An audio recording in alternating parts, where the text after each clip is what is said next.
धनुष बाण धारण किए मेरे पीछे पीछे पृथ्वी पर दौड़ते हुए प्रभु को मैं फिर फिर कर देखूंगा। मेरे समान धन्य दूसरा कोई नहीं है। जब रावण उस वन के निकट पहुंचा तब मारीच कपट मृग बन गया। वह अत्यंत ही विचित्र था, कुछ वर्णन नहीं किया जा सकता। सोने का शरीर मड़ियों से जड़कर बनाया था। सीता जी ने उस परम सुंदर हिरण को देखा जिसके अंग अंग की छटा अत्यंत मनोहर थी।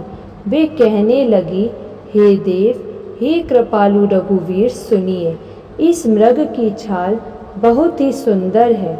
जानकी जी ने कहा, हे सत्य प्रतिज्ञ प्रभु, इसको मारकर इसका चमड़ा ला दीजिए। तब श्री रघुनाथ जी ने सब कारण जानते हुए भी देवताओं का कार्य बनाने के लिए हर्षित होकर उठे। हिरण को देखकर श्री राम जी ने कमर में फेंटा बांधा और हाथ में धनुष लेकर उस पर सुंदर बाण चढ़ाया। फिर प्रभु ने लक्ष्मण जी को समझाकर कहा, हे भाई, वन में बहुत से राक्षस फिरते हैं। तुम बुद्धि और विवेक के द्वारा बल और समय के विचार करके सीता की रखवाली करना। प्रभु को देखकर मृग भाग चला। श्री रामचंद्र जी भी धनुष चढ़ाकर उसके पीछे दौड़े। वेद जिनके विषय में नेति नेति कहकर रह जाते हैं और शिवजी भी जिन्हें ध्यान में नहीं पाते, वे ही श्री राम जी माया से बने हुए मृग के पीछे दौड़ रहे हैं। वह कभी निकट आ जाता है और फिर दूर भाग जाता है, कभी तो प्रकट हो जाता है और कभी छिप जाता है। इस प्रकार प्रकट होता और छिपता हुआ तथा बहुतेरे छल करता हुआ वह प्रभु को दूर ले गया। तब श्री रामचंद्र जी ने निशाना साधकर कठोर बाण मारा, जिसके लगते ही वह घोर शब्द करके पृथ्वी पर गिर पड़ा। पहले लक्ष्मण जी का नाम लेकर उसने पीछे मन में श्री राम जी का स्मरण किया। प्राण त्याग करते समय उसने अपना राक्षसी शरीर प्रकट किया और प्रेम सहित श्री राम जी का स्मरण किया। सुजान श्री राम जी ने उसके हृदय के प्रेम को पहचानकर उसे वह गति दी जो मुनियों को भी दुर्लभ है।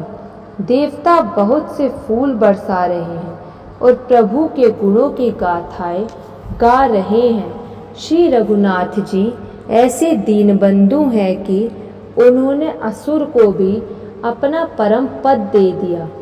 दुष्ट मारीच को मारकर श्री रघुवीर तुरंत लौट पड़े। हाथ में धनुष और कमर में तरकस शोभा दे रहे हैं। इधर जब सीता जी ने दुख भरी वाणी सुनी तो वह बहुत ही भयभीत होकर लक्ष्मण जी से कहने लगी, तुम शीघ्र जाओ, तुम्हारे भाई बड़े संकट में हैं। लक्ष्मण जी ने हंसकर कहा, हे माता सुनो, जिनके भोग के इशारे से सारी सृष्टि का लय हो जाता है, वे श्री राम जी क्या कभी स्वप्न में भी संकट में पड़ सकते हैं। इस पर जब सीता जी कुछ मर्म वचन कहने लगी तब भगवान की प्रेरणा से लक्ष्मण जी का मन भी चंचल हो उठा।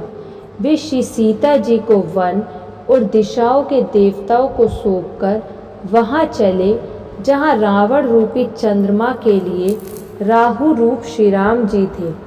रावण सूना मौका देखकर सन्यासी के वेश में श्री सीता जी के समीप आया, जिसके डर से देवता और दैत्य तक इतना डरते हैं कि रात को नींद नहीं आती और दिन में अन्न नहीं खाते। वही 10 सिर वाला रावण कुत्ते की तरह इधर उधर ताकता हुआ चोरी के लिए चला। काकभुशुंडी जी कहते हैं, हे गरुड़ जी, इस प्रकार कुमार्ग पर पैर रखते ही शरीर में तेज तथा बुद्धि एवं बल का लेश भी नहीं रह जाता। रावण ने अनेकों प्रकार की सुहावनी कथाएं रचकर सीता जी को राजनीति, भय और प्रेम दिखलाया। सीता जी ने कहा, हे यति गोसाई सुनो, तुमने तो दुष्ट की तरह वचन कहे। तब रावण ने अपना असली रूप दिखलाया और जब नाम सुनाया तब तो सीता जी भयभीत हो गई। उन्होंने गहरा धीरज धरकर कहा, अरे दुष्ट, खड़ा तो रह, प्रभु आ गए। जैसे सिंह की स्त्री को तुच्छ खरगोश चाहे, वैसे ही अरे राक्षस राज, तू काल के वश हुआ है। ये वचन सुनते ही रावण को क्रोध आ गया, परंतु मन में उसने सीता जी के चरणों की वंदना करके सुख माना। फिर क्रोध में भरकर रावण ने सीता जी को रथ पर बैठा लिया और वह बड़ी उतावली के साथ आकाश मार्ग से चला, किंतु डर के मारे उससे रथ हाँका नहीं जाता था। सीता जी विलाप कर रही थी, हाँ जगत के अद्वितीय वीर श्री रघुनाथ जी, आपने किस अपराध से मुझ पर दया भुला दी। हे दुखों के हरने वाले, हे शरणागत को सुख देने वाले, हाँ रघुकुल रूपी कमल के सूर्य, हाँ लक्ष्मण, तुम्हारा दोष नहीं है। मैंने क्रोध किया, उसका फल पाया। श्री जानकी जी बहुत प्रकार से विलाप कर रही हैं। प्रभु की कृपा तो बहुत है, परंतु वे स्नेही प्रभु बहुत दूर रह गए हैं। प्रभु को मेरी यह विपत्ति कौन सुनावे। यज्ञ के अन्न को गधा खाना चाहता है। सीता जी का भारी विलाप सुनकर जड़ चेतन सभी जीव दुखी हो गए। कृतराज जटायु ने सीता जी की दुख भरी वाणी सुनकर पहचान लिया कि ये रघुकुल तिलक श्री रामचंद्र जी की पत्नी है। उसने देखा कि नीच राक्षस इनको लिए जा रहा है, जैसे कपिला गाय मलेच्छ के पाले पड़ गई हो। वह बोला, हे सीते पुत्री, भय मत कर, मैं इस राक्षस का नाश करूँगा। वह पक्षी क्रोध में भरकर कैसे दौड़ा जैसे पर्वत की ओर वज्र छूटता है। उसने ललकार कर कहा, रे रे दुष्ट, खड़ा क्यों नहीं होता। निडर होकर चल दिया, तुझे तूने नहीं जाना। उसको यमराज के समान आता हुआ देखकर रावण घूमकर मन में अनुमान करने लगा, यह या तो मैनाक पर्वत है या पक्षियों का स्वामी गरुड़, पर वह तो अपने स्वामी विष्णु सहित मेरे बल को जानता है। रावण ने उसे पहचान लिया और बोला, यह तो बूढ़ा जटायु है। यह मेरे हाथ रूपी तीर्थ में शरीर छोड़ेगा। यह सुनते ही गिद्ध क्रोध में भरकर बड़े वेग से दौड़ा और बोला, रावण मेरी सिखावन सुन, जानकी जी को छोड़कर कुशल पूर्वक अपने घर चला जा, नहीं तो हे बहुत भुजाओं वाले, ऐसा होगा कि श्री राम जी के क्रोध रूपी अत्यंत भयानक अग्नि में तेरा सारा वंश पतिंगा हो जाएगा। योद्धा रावण कुछ उत्तर नहीं देता। तब गिद्ध क्रोध करके दौड़ा। उसने रावण के बाल पकड़कर उसे रथ के नीचे उतार लिया। रावण पृथ्वी पर गिर पड़ा। गिद्ध सीता जी को एक ओर बैठाकर फिर लौटा और चोंचों से मार मार कर रावण के शरीर को विदीर्ण कर डाला। इससे उसे एक घड़ी के लिए मूर्छा हो गई। तब खिसियाए हुए रावण ने क्रोध युक्त होकर अत्यंत भयानक कटार निकाली और उससे जटायु के पंख काट डाले। पक्षी जटायु श्री राम जी की अद्भुत लीला का स्मरण करके पृथ्वी पर गिर पड़ा। सीता जी को फिर रथ पर चढ़ाकर रावण बड़ी उतावली के साथ चला। उसे भय कम ना था। सीता जी आकाश में विलाप करती हुई जा रही हैं, मानो व्याध के वश में पड़ी हुई कोई भयभीत हिरनी हो। पर्वत पर बैठे हुए बंदरों को देखकर सीता जी ने हरिनाम लेकर वस्त्र डाल दिया। इस प्रकार वह सीता जी को ले गया और उन्हें अशोक वन में जा रखा। सीता जी को बहुत प्रकार से भय और प्रीति दिखलाकर जब वह दुष्ट हार गया तब उन्हें यत्न करा के अशोक वृक्ष के नीचे रख दिया। जिस प्रकार कपट मृग के साथ श्री राम जी दौड़े चले थे, उसी छवि को हृदय में रखकर वे हरि नाम रटती रहती हैं। श्री रघुनाथ जी ने छोटे भाई लक्ष्मण जी को आते देखकर बाह्य रूप में बहुत चिंता की और कहा, हे भाई, तुमने जानकी को अकेले छोड़ दिया और मेरी आज्ञा का उल्लंघन कर यहाँ चले आए। राक्षसों के झुंड वन में फिरते रहते हैं। मेरे मन में ऐसा आता है कि सीता आश्रम में नहीं है। छोटे भाई लक्ष्मण जी ने श्री राम जी के चरण कमलों को पकड़कर हाथ जोड़कर कहा, हे नाथ, मेरा कुछ भी दोष नहीं है। लक्ष्मण जी सहित प्रभु श्री राम जी कहाँ गए? जहाँ गोदावरी के तट पर उनका आश्रम था।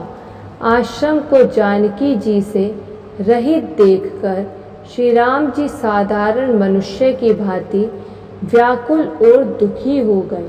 वे विलाप करने लगे, हाँ गुणों की खान जानकी, हाँ रूप, शील, व्रत और नियमों में पवित्र सीते। लक्ष्मण जी ने बहुत प्रकार से समझाया।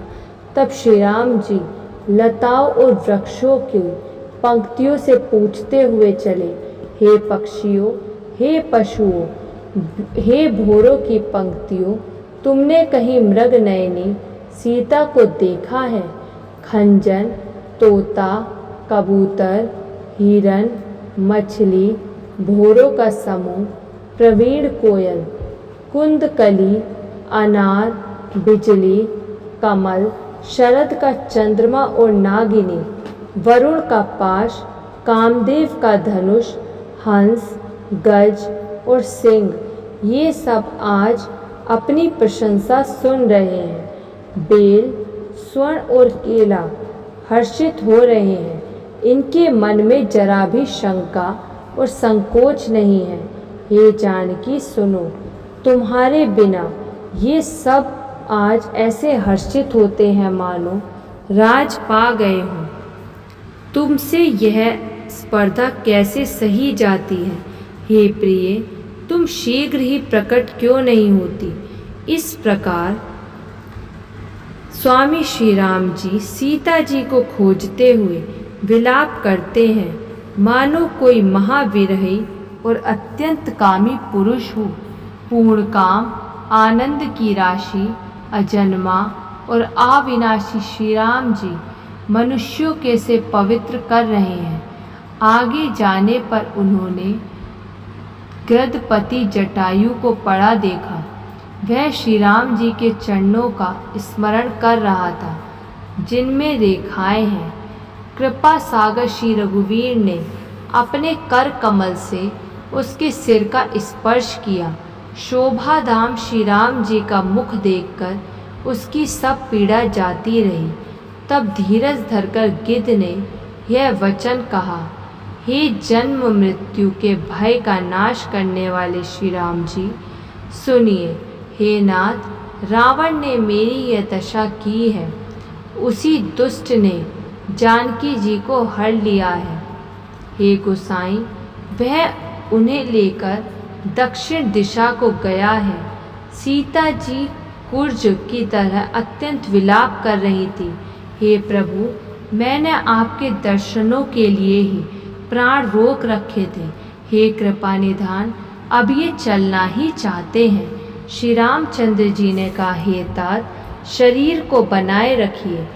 उसने मुस्कुराते हुए मुंह से यह बात कही। मरते समय जिनका नाम मुख में आ जाने से अधम भी मुक्त हो जाता है, ऐसा वेद गाते हैं, वही मेरे नेत्रों के विषय होकर सामने खड़े हैं। हे नाथ, अब मैं किस कमी की पूर्ति के लिए देह को रखूं? नेत्रों में जल भरकर श्री रघुनाथ जी कहने लगे, हे तात, आपने अपने श्रेष्ठ कर्मों से गति पाई है। जिनके मन में दूसरे का हित बसता है, उसके लिए जगत में कुछ भी दुर्लभ नहीं है। हे तात, शरीर छोड़कर आप मेरे परम धाम में जाइए। मैं आपको क्या दूँ, आप तो पूर्ण काम है। हे तात, सीता हरण की बात आप जाकर पिताजी से ना कहिएगा। यदि मैं राम हूँ तो 10 मुख रावण कुटुंब सहित वहाँ आकर स्वयं ही कहेगा। जटायु ने गिद्ध की देह त्याग कर हरि का रूप धारण किया और बहुत से अनुपम आभूषण और पीताम्बर पहन लिए। श्याम शरीर है, विशाल 4 भुजाएं हैं और नेत्रों में जल भरकर वह स्तुति कर रहा है।